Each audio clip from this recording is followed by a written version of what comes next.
Congresso Brasileiro de Magistrados. Em Maceió, autoridades da Justiça brasileira discutem os rumos do judiciário. Judicialização da política ou politização do judiciário. Representantes dos três poderes participam das discussões. E ainda, ministra Carmen Lúcia se reúne com presidentes de tribunais de justiça. O Em Dia com a Justiça especial começa agora.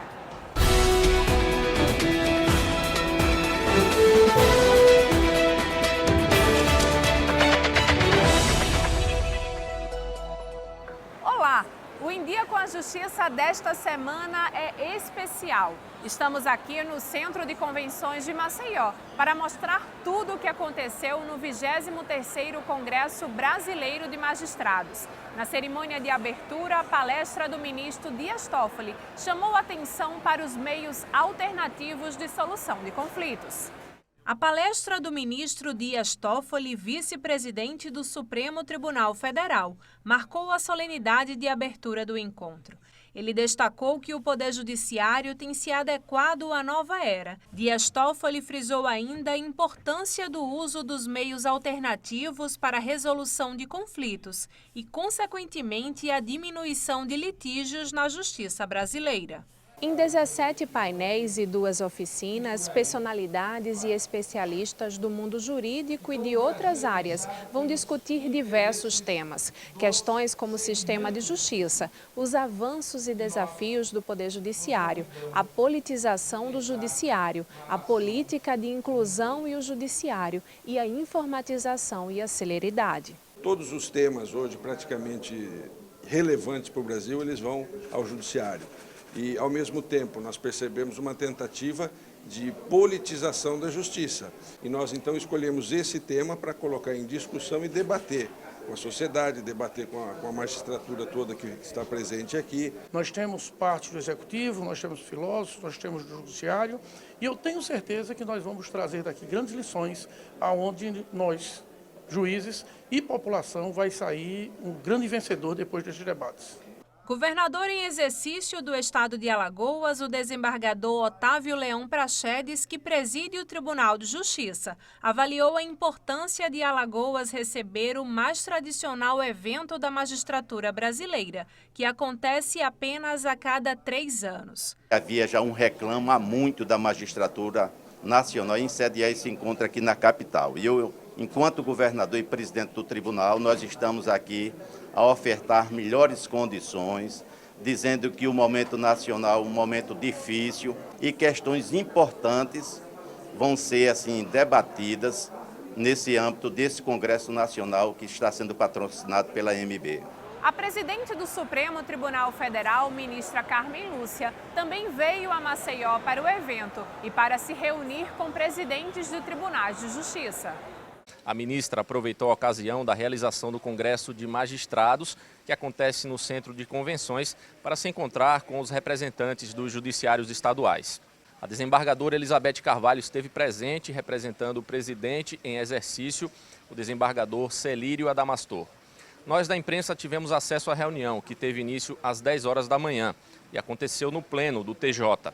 Dentre os assuntos tratados, a presidente do STF falou sobre a realização da Semana da Justiça pela Paz em Casa, que deverá ser realizada em agosto. Temas como a politização da justiça e a celeridade por meio da informática foram discutidos no 2º dia do Congresso.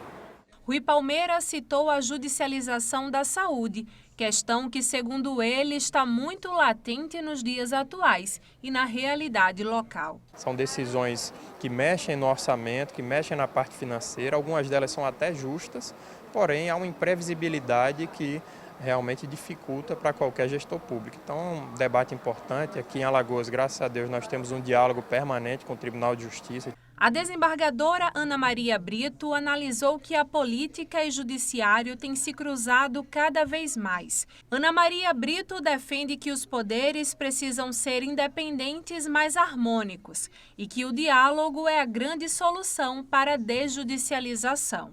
Vamos aprofundar esses instrumentos com um diálogo maior, com comunicações maiores, porque se os poderes têm que ser independentes, assim os quer a Constituição para a garantia das liberdades individuais, a Constituição também os quer harmônicos entre si. Em outro painel foi discutida a informatização e celeridade. O juiz do Tribunal de Justiça do Paraná mostrou, citando exemplos práticos, os benefícios de se investir na informatização e como isso pode otimizar tempo e dinheiro no judiciário brasileiro. Nós precisamos de ferramentas informatizadas que nos permitam, através de análises por inteligência artificial, por Big Data, blockchain, novas tecnologias que estão surgindo, que nos ajudem a levar uma prestação jurisdicional célere.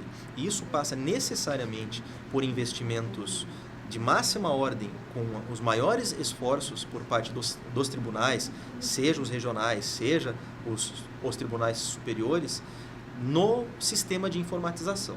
Uma das palestras mais aguardadas no 23º Congresso Brasileiro de Magistrados foi a do ministro do Supremo Tribunal Federal, Luiz Roberto Barroso. Ele falou sobre o papel do judiciário na criação de políticas para as minorias. Com o Teatro Gustavo Leite lotado, o ministro Luiz Roberto Barroso, do Supremo Tribunal Federal, falou sobre as políticas de inclusão e o judiciário no 23º Congresso Brasileiro de Magistrados em Maceió.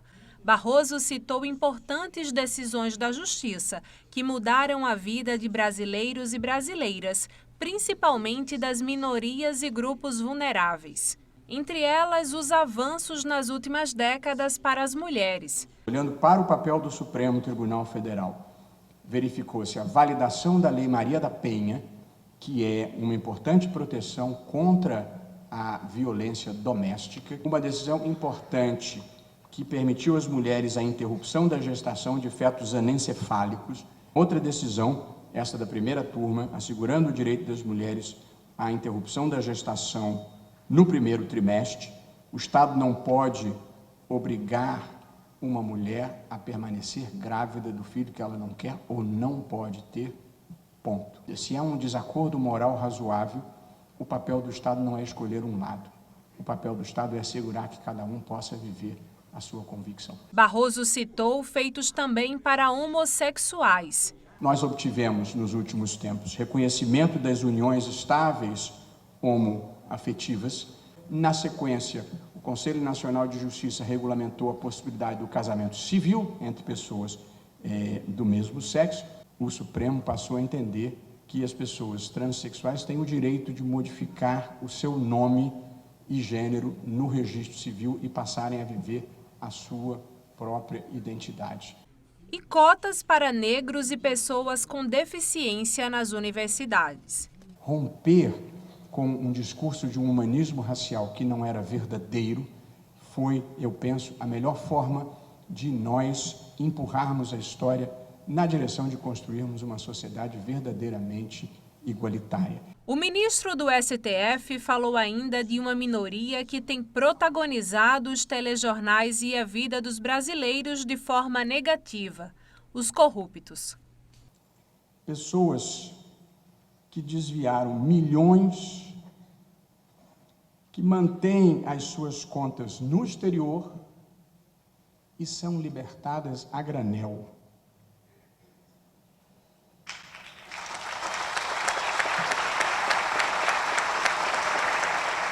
Liberações que expõem e desprestigiam os juízes de primeiro grau, que enfrentam essa cultura de desigualdade que sempre protegeu os mais ricos, essa cultura de compadrio, e as pessoas que ousam corajosamente romper com este círculo vicioso da história brasileira são frequentemente desautorizadas, quando não humilhadas, por decisões judiciais de tribunais mais elevados.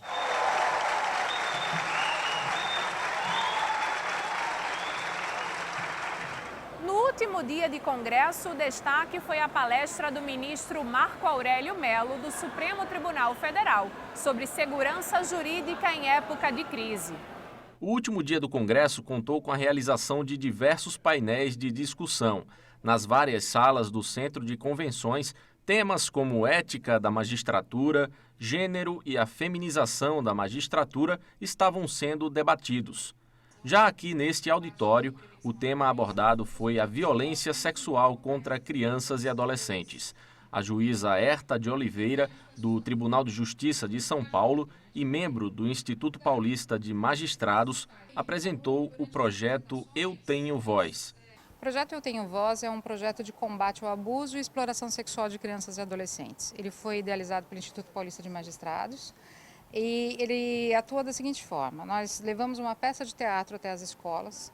Essa apresentação é sempre acompanhada de um juiz. Através dessa peça, nós abordamos o caso do abuso sexual, que é uma questão tão delicada, né? Como a gente poderia fazer uma abordagem de um assunto tão delicado de uma forma que não fosse explanatória, porque a gente precisa, na verdade, chegar à razão por meio da emoção. A tempestade logo vai passar, vai passar. A tempestade logo vai passar. Quem passa por uma situação de abuso precisa se sentir confiante, precisa ter coragem para poder relatar e pedir socorro. E é esse o nosso objetivo. A juíza Fátima Pirauá, da Vara da Infância e Juventude da capital, esteve presente. Ela destacou a importância desse tema estar sendo amplamente debatido durante o Congresso. Nós somos juízes, né? E nesse contexto temos muitos juízes da infância. O nosso trabalho de proteção à criança e adolescente é imprescindível, né? Para que a gente possa ter uma sociedade com essas crianças e esses adolescentes com a sanidade mental e com a formação e com a proteção que elas precisam. Diante de um teatro lotado, o ministro do STF, Marco Aurélio Mello, foi convidado para falar sobre a segurança jurídica em época de crise. E a necessidade de nós termos um apego maior à ordem jurídica estabelecida, ao arcabouço normativo e a função do juiz, no que o juiz personifica o Estado e passa a ser responsável pelo restabelecimento da paz social. O ministro disse ainda o que ele espera que seja levado do Congresso pelos magistrados. A confiança em dias melhores e que cada qual perceba a dimensão possuída e contribua para chegar-se ao Brasil sonhado. Se não for para nós, que seja pelo menos para gerações futuras. E foi a fala do alagoano Humberto Martins, vice-presidente do Superior Tribunal de Justiça, que encerrou o evento. O vice-presidente do STJ, o ministro Humberto Martins, subiu ao palco para a esperada palestra de encerramento do Congresso. Sobre o novo perfil da magistratura dentro da realidade atual. Por isso que temos já plena convicção de que o sucesso foi e será um grande acontecimento na vida não só da judicatura, mas sobretudo da cidadania nacional. O juiz Ney Alcântara, presidente da Associação dos Magistrados Alagoanos, conversou conosco. Ele fez um balanço do evento que reuniu mais de 1.000 inscritos de todos os estados. Alagoas conseguiu, um estado pequeno, mas conseguiu pela segunda vez fazer um evento desse porte. Nós tivemos o apoio de todas as lideranças, nós tivemos apoio dos ministros do Supremo. A ministra Carmen Lúcia se deslocou exclusivamente para o nosso Congresso, trazendo inclusive todos os presidentes dos tribunais, marcando uma reunião aqui em Maceió. Então nós temos que agradecer a todo o grupo que se uniu para que Alagoas fosse brindada com as maiores culturas da justiça brasileira. Ney Alcântara lembrou ainda que, ao final do Congresso, um documento intitulado Carta de Maceió vai ser entregue a todos. Segundo ele, nela estarão contidas as principais conquistas e deliberações do evento. O Em Dia com a Justiça desta semana termina aqui. Confira outras notícias do Judiciário Alagoano nas nossas redes sociais e no nosso portal. Inscreva-se no canal da TV Tribunal no YouTube e veja todos os nossos vídeos. A gente se encontra no próximo programa. Até lá!